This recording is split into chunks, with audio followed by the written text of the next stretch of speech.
গল্প বাঁচা। গল্পকার রিমা বিশ্বাস। প্রতিটা ইন্দ্রিয় সজাগ, ফর্সা কানের লতি লাল। রুম নাম্বার 55-র এজলাসে মহুয়া শক্ত শরীরে দাঁড়িয়ে, ববকাট চুল, কালো কোটের জজ ভুরু কুঁচকে পেপার দেখছেন। তার সহকারী এগিয়ে দিচ্ছে তথ্য। এই নিয়ে 3বার মহুয়া এসেছে কোর্টরুমে। উকিলবাবুর হাতে খোলা ফাইল, ফাইলে সুতোটা ঝুলছে। সেদিকে একভাবে তাকিয়ে আছে মহুয়া। এক সময় তলপেটের কত পুরনো সিজারের পেনটা যেন চিনচিন করে ওঠে। জানান দেয় শরীরের ভিতরে রক্তস্রোতে সিঞ্চিত দুটো প্রাণ এসেছে তার শরীরের থেকে। কদিন আগে বাসের ভিতরে একটা নিম্নবর্গের মহিলাকে বলতে শুনছিল, অন্যায় কাজ আমি করিনি, সইবও না। ঝাঁটামার অমন স্বামীর মুখে গত রাতে খেটে জীবন চালিয়ে নিব। বড় আঁতে লেগেছিল কথাটা। শিক্ষিত মেয়ে হয়ে ওর চেতনার জাগরণ পরে হলো, না কম্প্রোমাইজ করাটাকে ডেস্টিনি মনে করেছিল মহুয়া পিঙ্কি বুবাইয়ের জন্য? কি অসুবিধা কোথায়? হাজব্যান্ড তো একসঙ্গে থাকতে চাইছেন, প্রশ্ন করলেন জজ ম্যাডাম নিরূপা কর্মকার। মহুয়ার উকিল তৎপর, ম্যাডাম, আমার ক্লায়েন্ট একজন ভিকটিম, ডোমেস্টিক ভায়োলেন্সের শিকার।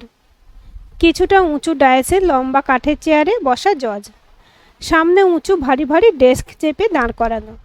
খানিকটা নিচে লম্বা বেঞ্চের ওধারে পরপর দাঁড়িয়ে মহুয়া, পাশে ওর উকিল, তার পাশে প্রিয়াংশু আর তার উকিল। ওদের পিছনে অসংখ্য লোকের ভিড়, পরবর্তী হেয়ারিংয়ের অপেক্ষায় এরা। প্রিয়াংশুর উকিল হাত তুললেন। আমার ক্লায়েন্ট তার সন্তানদের ভালো ভবিষ্যৎ চান। উনি কোনোদিনও তার স্ত্রীর গায়ে হাত তোলেননি। ডোমেস্টিক ভায়োলেন্সের কেস প্রুভ করা যায়নি ম্যাডাম। আমার ক্লায়েন্ট এই অ্যালিগেশনের এগেনস্টে কোনো স্টেপ তবু নিতে চাইছেন না, কারণ উনি একটা শান্তিপূর্ণ সমঝোতায় আসতে চান। আপনার ক্লায়েন্টের সমস্যাটা কি? জজ প্রশ্ন করলেন মহুয়ার উকিলকে। উনি শারীরিক ও মানসিকভাবে নির্যাতিত ম্যাডাম। প্রুফ কোথায়? কোনো মেডিকেল রিপোর্ট? ম্যাডাম, কিছু আই উইটনেস আছে। বেশ, তাদের হাজির করুন, আমি নেক্সট হেয়ারিংয়ের ডেট দিয়ে দিচ্ছি। খসখস পেন কাগজে ঘষা হয়ে গেল। ঠকাঠক স্টাম্প পড়ল তাতে। ভিড়ের ঠেলাঠেলি। নাম ডাকা হচ্ছে পরবর্তী কেসের। নীলিমা মুখার্জিকে আছেন? ভিতরের ঘরটা মাঝারি মাপের ছিল। ফ্যানটা ঝুলের বোঝায় আর নড়তে পারছিল না। বড্ড চাপাচাপির ভ্যাপসা গরম। বাইরে বেরিয়ে ভালো লাগছে। বাইরে বৃষ্টি পড়ছে, ঠান্ডা জলজ হাওয়া, গরম মাটির থেকে উঠে আসছে ভাব। মহুয়া একদৃষ্টে চেয়ে বৃষ্টির ফোঁটার উপর। চাতালের বাইরে কাদা মাটিতে পড়ে ফেটে যাচ্ছে। ভাঙা রাস্তায় জমে থাকা জলে গোল হয়ে ঘুরছে, ভাঙছে। এরকম পরপর কতগুলো বৃষ্টি পড়ার দিন এসেছে আর গেছে জীবন প্ল্যাটফর্মে। চোখে ভাসে রোগা কোমর, সরু বাহুমূলে সেই মেয়ে। মাথায় ডায়েরি নিয়ে জলে কাদে ভেজা রাস্তায় ছপাছপ ছুটছে মহুয়া। একটা নেশা। 9:45টার আগে পৌঁছতে না পারলে যদি মিস হয়ে যায়। প্রায় 3 মাসের অভ্যাস। বাস স্ট্যান্ডে এসে দেখে সে কাক ভেজা হয়ে দাঁড়িয়ে। আধ ভেজা মহুয়া চোখ চাওয়াচাওয়ি হওয়ার ভয়ে আর সেদিকে বেশিক্ষণ তাকাতে পারে না। আজও পারল না। বুকটা ধুকফুক করছে। এক নাগারে অনেকটা ছুটেছে। মা চেঁচাচ্ছিল বেরোবার মুখে, টিফিনটা ব্যাগে পড়, এত বেলায় উঠলি, এখন তাড়াহুড়ো। মহুয়ার কানে গেছে মাত্র কথাগুলো। মন তখন অন্য খেয়ালে। কোনো রকমে আইলাইনার টেনে লিপস্টিকে ঢাকা বন্ধ করেছে। ব্যাগ কাঁধে যখন বাইরে, মা তখনও চেঁচাচ্ছিল। মহুয়ার হাসি পেল। ওর পাশের কাক ভেজা ছেলেটা গত 3 মাস হলো এই বাস স্ট্যান্ডে দাঁড়িয়ে দাঁড়িয়ে ওকে দেখে। ছেলেটাকে দেখতে বেশ ভালো, ছিপছিপে গরম, সোজা টানটান ফিগার, গায়ের রং সাদা মার্বেল পাথরের মতন, হালকা সরু একটা গোঁপ আছে। আজ সে বীরত্ব দেখে এগিয়ে এলো ধীর পায়ে। গলা খাঁকারি দিয়ে বলল, আমার নাম। কান ফাটানো আওয়াজে একটা মিনি বাস প্রায় ঝড় তুলে বেরিয়ে গেল কোর্টের গেটের সামনে দিয়ে। মহুয়া চমকায়। চা খাবেন দিদি? ফাইল হাতে মজুমদারবাবু দাঁড়িয়ে, বয়স্ক অভিজ্ঞ উকিল। কেসটা কি হারবে নাকি? আপনি মনে হয় খুব টেনশন নিচ্ছেন দিদি ভাই। আমি বুবাই পিঙ্কির কাস্টডি চাই। আমার ইনকাম ভালো, দুজনের ভরণ পোষণ আমি চালাতে পারবো। ওদের বাবার কাছে ওরা থাকলে ওরা মানুষ তৈরি হবে না। এই পয়েন্টগুলো আপনি আজ কিছুই তো বললেন না। দিদি, ওভাবে তো কেস চলে না। ম্যাডাম যেমন যেমন বলবেন তার উত্তর তো দিতে হবে। একটা হালকা দীর্ঘশ্বাস পড়ে মহুয়ার বুক বেয়ে। বৃষ্টিটা আজ বড়ই নাছুর। সকাল থেকে একভাবে পড়ে চলেছে, অথচ গরম কিছুতেই কমে না। বাড়িতে পা দিতেই কানে এলো, হাঁচো। স্কুল থেকে বৃষ্টিতে ভিজে ভিজে ফিরেছিলি নিশ্চয়ই? মহুয়া প্রশ্ন করে। দু ঝুঁটি বাঁধা পিঙ্কি দুপাশে মাথা নাড়ল। বুবাই কোথায়? পিঙ্কি পাশের ঘরে আঙুল দেখায়। পাশের ঘরে বসে বুবাই, চোখ টিভিতে, হাতে ম্যাগির প্লেট। পাশে বসে বাবা আর মা। ওকে দেখে মা বাইরের ঘরে উঠে এলেন। ডাইনিং টেবিলে চেয়ার টেনে বসেছে দুজনে। চা করে দি? মা জিজ্ঞেস করলো। দাও, বড় ক্লান্ত। আগে বল, কিছু ডিসিশন হলো? না। এত সমস্যা হচ্ছে কেন? প্রপার্টি তো তুই কিছুই ক্লেম করছিস না। সে ডিভোর্স দিতে চায় না। ছেলে মেয়ে স্ত্রী নিয়ে সুখে সংসার করতে চায়। মরণ। মা বিদ্রূপ করে। গরম চায়ের কাপ হাতে পিঙ্কির পাশে এসে বসে মহুয়া। দেখি কত দূর পড়েছিস? আরাবল্লী পর্বত কোন শ্রেণীর বল দেখি। পিঙ্কি চোখ পিটপিট করে গা মোচড়ায়। এখন ঘুম পাচ্ছে। এতক্ষণ কি করছিলি? সামান্য একটা প্রশ্ন। আর এই নিয়ে ঘ্যানর ঘ্যানর করতে ভালো লাগছিল না। সারাদিনের ধকল, অবিরাম বৃষ্টি, পা দুটো কামড়াচ্ছে। একটু যদি ঘুমানো যেত। লাইটটা অফ করে দে তো, না পড়লে দিদুনের কাছে যা। লাইট বন্ধ করে পিঙ্কি তিরিং বিরিং করে ঘর থেকে বেরিয়ে গেল। চোখ বুজে আসে মহুয়ার। বৃষ্টির শুধু শব্দ আসে কানে। মেঘলা আকাশ, চোখে ভাসছে অতীত, সেই পুরানো দিন। কাঁচের জানালার ওপাশে একটা মেঘের সাম্রাজ্য। হোটেলে সাদা চাদর পাতা বিছানা, কাঠের ওয়ার্ড্রোব। পাশের রুমে পিঙ্কি, বুবাই আর কাজের মেয়ে শুভ্রা। পুরী আসার কারণ একটা নতুন করে শুরু। প্ল্যান করে আসা নয়, হুট করে আসা। সামনে রথ পড়েছিল, ভিড় হবে জেনেও বুকিং করেছিল হোটেলের। প্রিয়াংশুর চওড়া খোলা পিঠ, ছোট করে ছাঁটা চুল, সে উপুর হয়ে শুয়ে ঘুমে কাতর। এই ছিল মহুয়ার পছন্দের পুরুষ। সেই বাসস্ট্যান্ডের অপেক্ষারত যুবক, এখনও পছন্দের। ওর হাজারো অপছন্দের কার্যকলাপ করা সত্ত্বেও মানুষটা মহুয়ার প্রিয়। কি করা যাবে, নিজের যখন, তখন ভালো মন্দ দুইই তো মেনে নিতে হয়। তবে শুধু শুধু বিদ্বেষের সূক্ষ্মতা মাঝে আনা কেন? ওর দিকে ঝুঁকে কানের কাছে ঠোঁট এনে মহুয়া গাঢ় হয়। প্রিয়াংশু, সানসেট দেখতে যাবে? এইটুকু শব্দ এলো। ওর আলস্যে ভরা শরীর সামান্য দুলল না পর্যন্ত। মহুয়া তখন রুমের সংলগ্ন ব্যালকনিতে এসে বসেছে। বৃষ্টির সঙ্গে উত্তাল সমুদ্র যেন একসঙ্গে মনোরঞ্জনে নেমেছে। বুক ফুলে ফুলে উঠছে সমুদ্রের, জলরাশির অবিরাম ওঠানামা। মহুয়া কেমন আনমনে চেয়ে, কত কি যে মনে আসে। প্রিয়াংশুর ওকে রাস্তায় বাসস্ট্যান্ডে ফলো করা, সাহস জুগিয়ে ওর সঙ্গে আলাপ। তারপর বাড়িতে নিয়ে এলো ওর মাকে। ভদ্রমহিলাকে ভালো লাগলো না মহুয়ার বাবার। বললেন, রকম সকম কেমন যেন। কারণ মহুয়াকে দেখে উনি মুখ সিটকে বলেছিলেন, মেয়ে মানুষের গায়ে এত লোম ভালো লক্ষণ নয়। মহুয়ার গায়ের রং দুধে আলতা, গায়ে লোমের পরিমাণ বেশি। ছোটবেলায় মা বলতো ভাল্লুক। কিন্তু হবু শাশুড়ির এহেন মন্তব্য বাবা অসন্তুষ্ট হলেন। কিন্তু মহুয়া সে কথা গায়ে মাখল না। প্রিয়াংশু ওর বাবাকে নিয়ে এলো তারও কয়েক সপ্তাহ বাদে।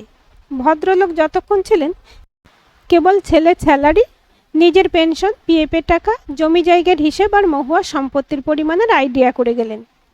বাবার একেও পছন্দ হয়নি।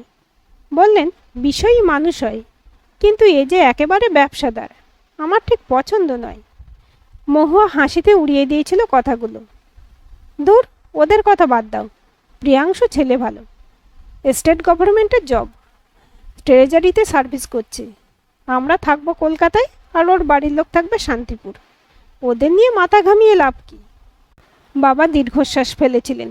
যা ভালো বুঝবি করবি। আমি বুঝি বীজ কিন্তু গাছ থেকেই আসে। ওসব তত্ত্ব কথা একেবারে অবান্তর মনে হয়েছিল তখন। তখন মন এই সমুদ্রের মতন উত্তাল। রঙা ধূসরতার পার্থক্য চেনা সাধ্য কই। যদিও ঝলমলে রোদ উঠেছিল পুরীতে, রথের দিন। ছেলে মেয়েদের নিয়ে রথ দেখবে ঠিক করেছে। শুভ্রা ওদের তৈরি করে দিয়েছে। হোটেলের লনে দাঁড়িয়ে ওরা, প্রিয়াংশুর অপেক্ষায়। ও তৈরি হতে সময় নিচ্ছে। একটা সময় সে একেবারে ফিল্মি হিরোর কায়দায় বেরিয়ে এলো। চোখে সানগ্লাস, পরনে স্কাই ব্লু শার্ট, গলায় কায়দায় পেঁচানো সিল্কের নেভি ব্লু স্কার্ফ, ছাই রঙা প্যান্ট। এই প্যান্টটা মহুয়া পুজোয় দিয়েছিল। গা দিয়ে ভুরভুর করে গন্ধ ছাড়ছে বডি স্প্রের। বেশ করে ঢেলেছে। মহুয়া মহা খুশি। ওর চেহারা যদিও বেশ ফুলেছে। দুটো সন্তানের জন্মের পর নিজেকে ফিট রাখতে অনেকটা সময় দিতে হয়। কিন্তু চাকরি, ঘরের কাজ, দুই বাচ্চাকে সামলাতে নিজের পিছনে আর সময় দেওয়ার সময় থাকে না। তাই এখন সে চর্বির স্তূপ মাত্র। প্রিয়াংশুকে দেখে হাসলো একগাল। তুমি তো দেখছি। সে তখন সোজাসুজি কাউকে দেখে হাত নাড়ছে। পিছন ফিরে মহুয়া তাকিয়ে দেখে হলুদ শাড়ি পরা অল্প বয়সী একটি মেয়ে, ছিমছাম চেহারা, পিঠে লম্বা বেনি।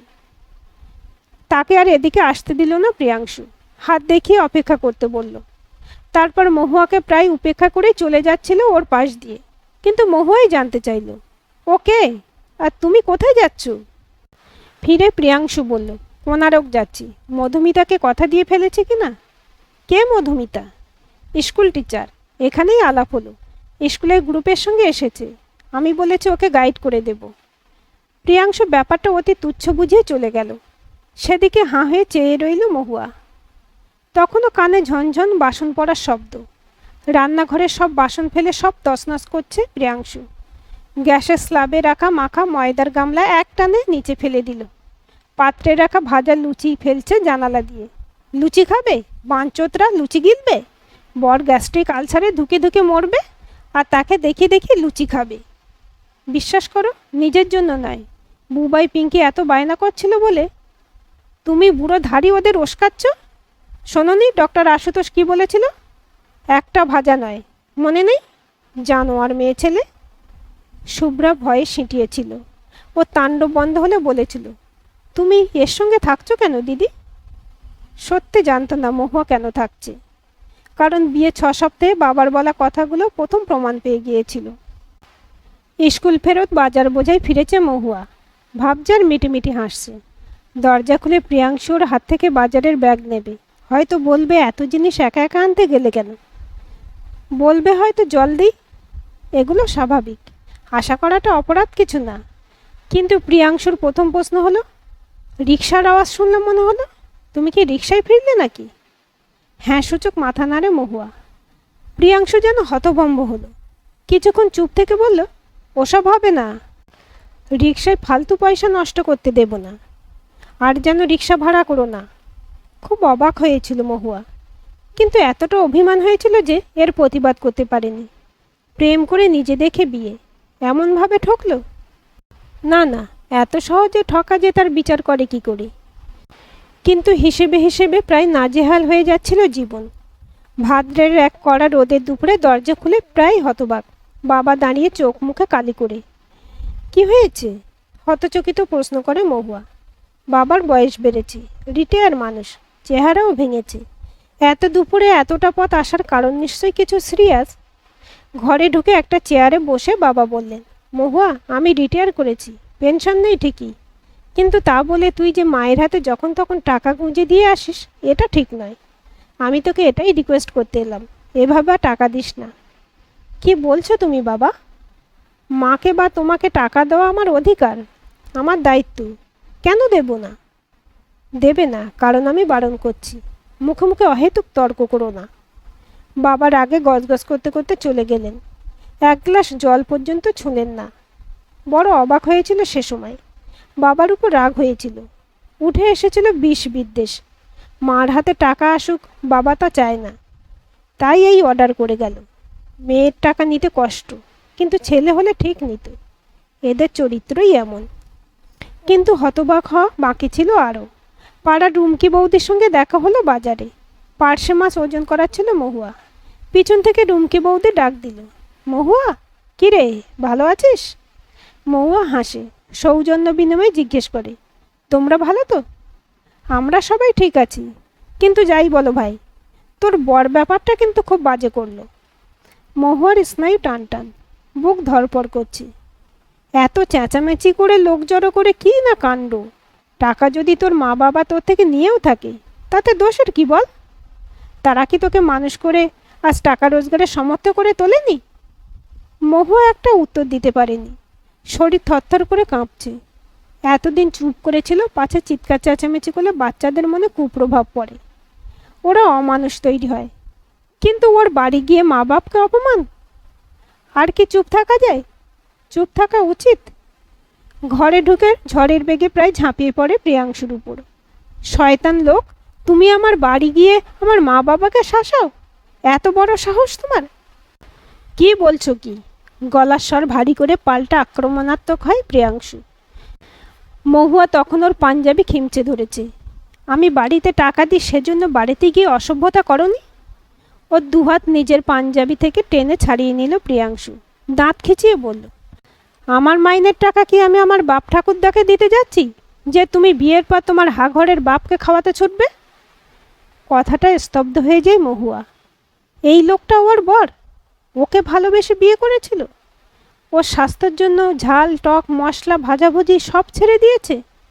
প্রতি শনি মঙ্গলবার এর জন্য মন্দিরে যায় যাতে লোকটা সুস্থ থাকে, যাতে ওর কর্মজীবনে উন্নতি হয়, এই লোকটার জন্য? তখন প্রিয়াংশুকে একটা ঘৃণ্য প্রাণী বই অন্য কিছু মনে হচ্ছিল না। চোখ ফেটে জল আসছিল, তবু তাকে কান্না বলা যায় না। নিজের প্রতি রাগ। এ কি ভুল করলো মহুয়া? কিন্তু সময় যে পাথরকে জলের মতো খইয়ে দেয়। বাড়িতে বলল, অত কিছু হয়নি, যতটা রুমকি তোকে বলেছে। ও এসে ভালোভাবেই বলেছিল, ওর হাতে টান চলছে। মহুয়া বুঝে শুনে খরচ করে না। ব্যাস, তাতে ঘর ছেড়ে তুই চলে আসবি?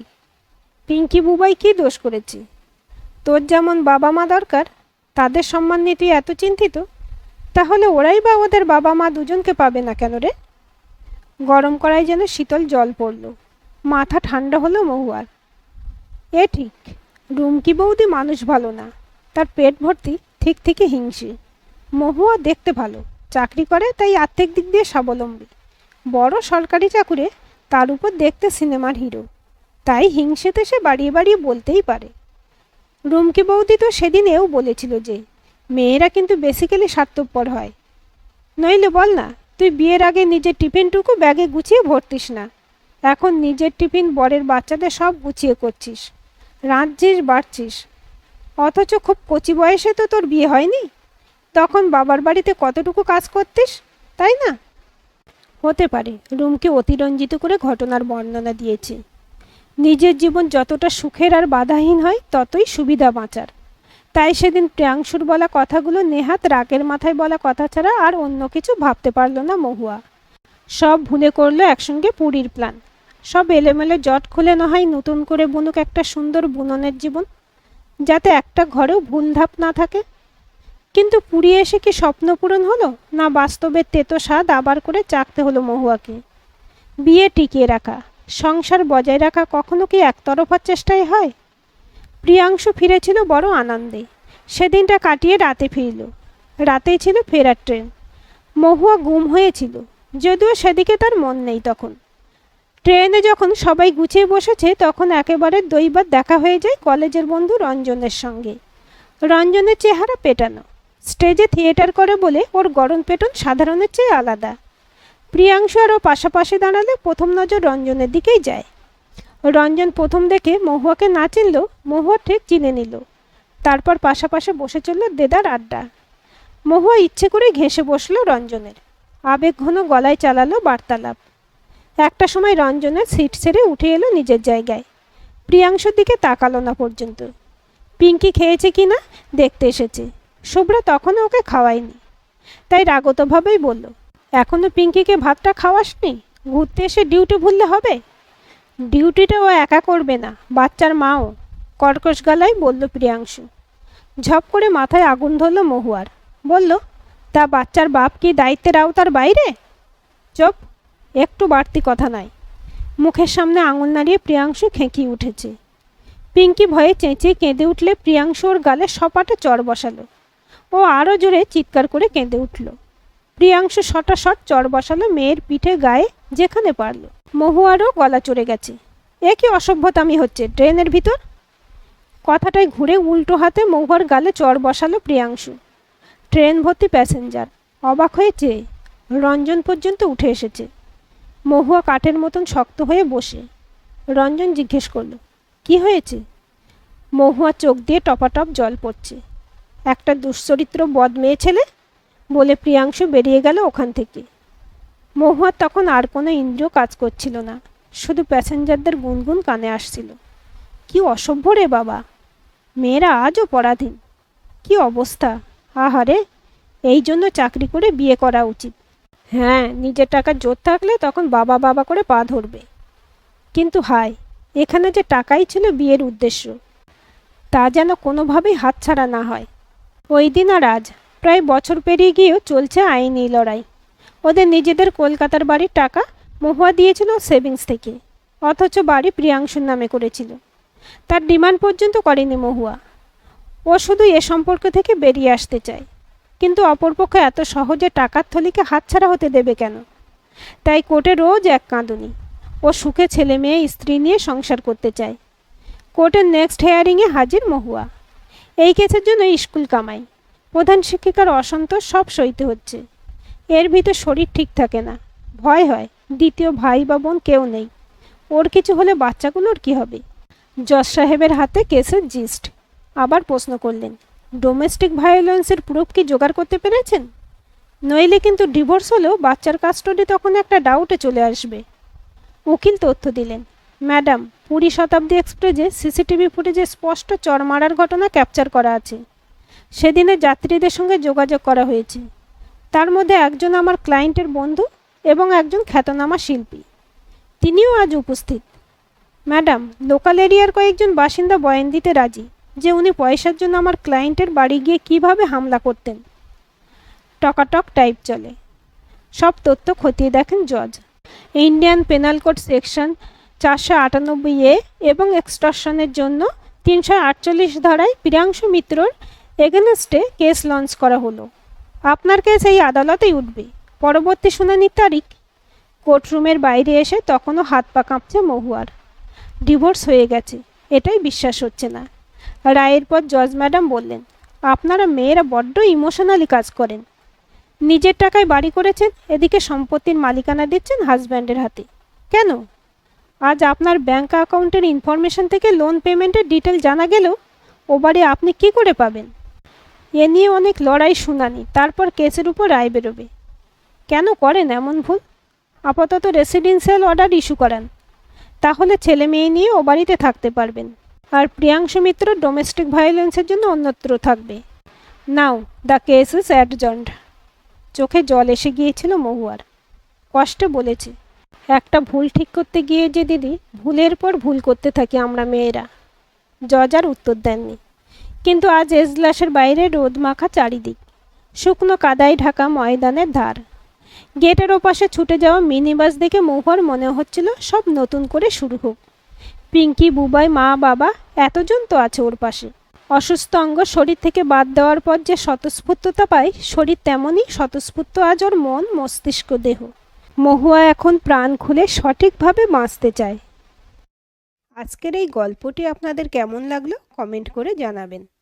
ভালো লাগলে অবশ্যই একটা লাইক দেবেন আর চ্যানেলটি সাবস্ক্রাইব করে সাথে থাকবেন।